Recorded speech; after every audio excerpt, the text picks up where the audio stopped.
ദൈവരാജ്യത്തിൽ രക്ഷിക്കപ്പെട്ട് സ്നാനപ്പെട്ട് അഭിഷേകം പ്രാപിച്ച് സമുദായവും പാരമ്പര്യവും പള്ളിയും പട്ടക്കാരെയും ഒക്കെ വിട്ടിട്ടും പെന്തക്കോസ്ത് ആരാധനാ ഹാളിൽ വന്നു, സഭയുടെ അംഗമായി സഭയ്ക്ക് ചെയ്യേണ്ട എല്ലാ കടപ്പാടും ഉത്തരവാദിത്വം ചെയ്യുന്നു, കൂട്ടായ്മകളിൽ വരുന്നു, തിരുവത്താഴം എടുക്കുന്നു, ആരാധിക്കുന്നു, ഉപവസിക്കുന്നു, പ്രാർത്ഥിക്കുന്നു, വേലയുടെ പങ്കും വഹിക്കുന്നു, എല്ലാ ഉത്തരവാദിത്വവും വഹിക്കുന്നു.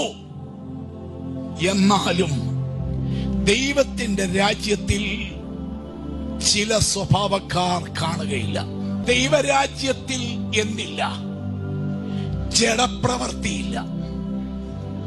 സഭയിൽ ആരാധിക്കുമ്പോൾ ഇതുണ്ട്, തിരുവത്താഴം എടുക്കുമ്പോഴും ഇതുണ്ട്, ഏത് ആത്മീയ കാര്യത്തിൽ ഏർപ്പെടുമ്പോഴും വിശ്വാസികൾക്ക് ഇതുണ്ട്. ഇതുള്ള വേലക്കാർ അനേകരുണ്ട്. ജഡപ്രവൃത്തി പക്ഷെ ഇത് സഭയിലേ കാണത്തുള്ളൂ, ദൈവരാജ്യത്തിൽ ഇതില്ല. ജഡപ്രവൃത്തി വീട്ടിൽ നടക്കും, സഭയിൽ നടക്കും, സമൂഹത്ത് സൊസൈറ്റിയിൽ നടക്കും, നിന്റെ ജോലി സ്ഥലത്ത് നടക്കൂ, നിന്റെ വ്യക്തി ജീവിതത്തിലോ കൂട്ടം ചേർന്നോ നടത്താൻ പറ്റൂ. പക്ഷെ ഇതൊന്നും ദൈവരാജ്യത്തിൽ കാണുകയില്ല. രഹസ്യ ജീവിതോ പരസ്യ ജീവിതോ ഒരേ റൂട്ടിലൂടെ പോണം. ആരാധനയിൽ വിശുദ്ധനും ആരാധനാ സമയം കഴിഞ്ഞാൽ, ആരാധനാകാലം വിട്ടു കഴിഞ്ഞാൽ അശുദ്ധനുമാകുന്ന ജീവിതം വേണ്ട. പകൽ വിശുദ്ധനും രാത്രി അശുദ്ധനും ആകരുത്. പ്രാർത്ഥിക്കുന്ന ഭാര്യയുടെ മുമ്പിൽ വിശുദ്ധനായ ഭർത്താവ് വീട് വിട്ട് പുറത്തിറങ്ങിയാൽ അശുദ്ധനും ജഡികനുമായ ഭർത്താവ് ആകരുത്. ആത്മീയനകത്തും പുറത്തും ആത്മീയനായിരിക്കണം. രഹസ്യ ജീവിതത്തിലും പരസ്യ ജീവിതത്തിലും ആത്മീയനായിരിക്കണം.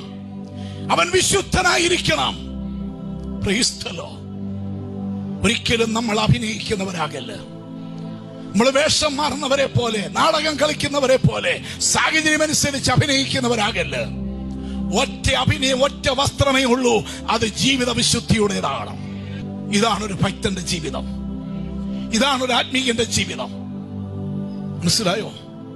ഒരു ദൈവ പൈതലിന്, മാനസാന്തരപ്പെട്ട ഒരു ദൈവ പൈതലിന്, പരിശുദ്ധാത്മാവിനാലും വചനത്താലും നയിക്കപ്പെടുന്ന ഭരിക്കപ്പെടുന്ന ദൈവ പൈതലിന് ചേരാത്തതും യോജിക്കാത്തതുമായ നിന്റെ കണ്ണിന്റെ യാത്ര നടപ്പ് എവിടൊക്കെയോ, ചെവിയുടെ കേൾവി യാത്ര എവിടെല്ലാമോ, നിന്റെ മനസ്സിന്റെ യാത്ര സഞ്ചാരം എന്തിൽ ആരിൽ എവിടേക്കൊക്കെയോ, നിന്റെ കാലിന്റെ പോക്ക് സ്റ്റെപ്പുകൾ എവിടേക്ക്, ഏതിലേക്ക്, എന്തിലേക്ക്, ആരിലേക്ക്, ആരുടെ കൂടൊക്കെയോ എന്ന് ശോധന കഴിച്ചിട്ട് വചനത്തിനും കൃപയ്ക്കും പരിശുദ്ധാത്മാവിനും നിന്റെ ആത്മീയ ജീവിതത്തിനും നിത്യതയ്ക്കും ചേരാത്തതായ എന്തെങ്കിലും നടപ്പിൽ, യാത്രയിൽ മനസ്സോ കണ്ണോ കാതോ കാലോ പോകുന്നെങ്കിൽ ആ ബന്ധം മുറിച്ചു മാറ്റുക. ജാതികളിൽ പോലും ഇല്ലാത്ത കാര്യമാണ് ആത്മീയന്റെ ജീവിതത്തിൽ കാണുന്നത്. പിന്നെ എങ്ങനെ ഒരു ജാതികൻ രക്ഷിക്കപ്പെടും? പിന്നെ എങ്ങനെ ഒരു ജാതികന്റെ വീട്ടിൽ ചെന്ന് സുവിശേഷം പറയാൻ പറ്റും? പിന്നെ എങ്ങനെ സമുദായക്കാരെ സ്നാനമേൽക്കും? പിന്നെ എങ്ങനെ സമുദായക്കാരൻ ആരാധനയ്ക്ക് വരും?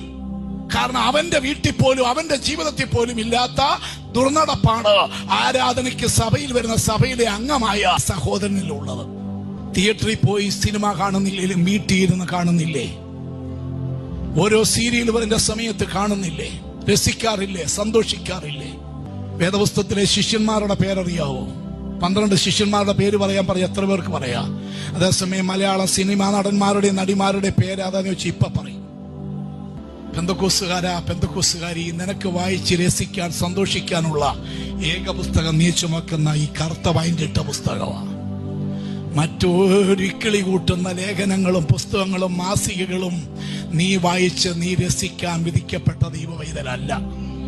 TV ഉണ്ടെങ്കിൽ ദൈവത്തിന് പ്രസാദമുള്ള കാര്യത്തിന് മാത്രം നീ അത് വിനിയോഗിക്കുക, അത് ഓണാക്കുക. ലാപ്ടോപ്പും കമ്പ്യൂട്ടറും ഉണ്ടെങ്കിൽ നിന്റെ ജോലിക്കും കുഞ്ഞുങ്ങളുടെ പഠിത്തത്തിനും ദൈവത്തിനും പ്രസാദമുള്ള ആത്മീയ കാര്യത്തിന് മാത്രം അത് യൂസ് ചെയ്യും. നിന്റെ മൊബൈൽ അതിനു വേണ്ടി മാത്രം യൂസ് ചെയ്യും. അശുദ്ധി പാടില്ല.